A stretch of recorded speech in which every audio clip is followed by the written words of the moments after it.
limit x ក៏ចិត្ត2នៃ 5x បូក1បាទអញ្ចឹងយើងជំនួសមើលសិនថាតើ limit ហ្នឹងមានរៀងឬក៏អត់រៀងមិនន័យថាបើជំនួសទៅចេញចម្លើយមានន័យថា limit ហ្នឹងគឺអត់មានរៀងទេតោះលេងចាប់ផ្ដើមយក2ជំនួសចូលកន្លែងណាដែលមាន x 5ຕົកដដែលមកកន្លែង x នេះយើងជំនួសដោយលេខ2បូក1 5 ពីដក10 10បូក1 11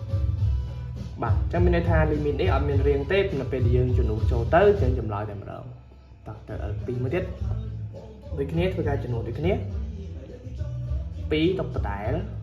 កន្លែងនេះគឺ x ជំនួសដោយ1កន្លែងណាមាន x ជំនួសដោយលេខ1 1ការ៉េបូក3គុណនឹង1បូក6 2 1ការ៉េ1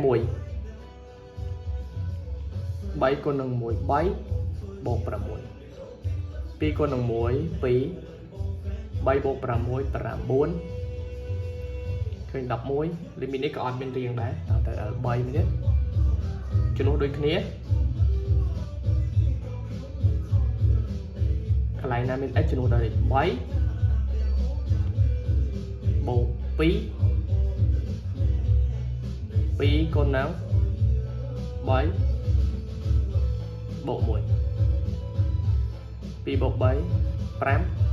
2បដង6បូក1 5លើ7 limit នេះក៏អត់រៀងដែរ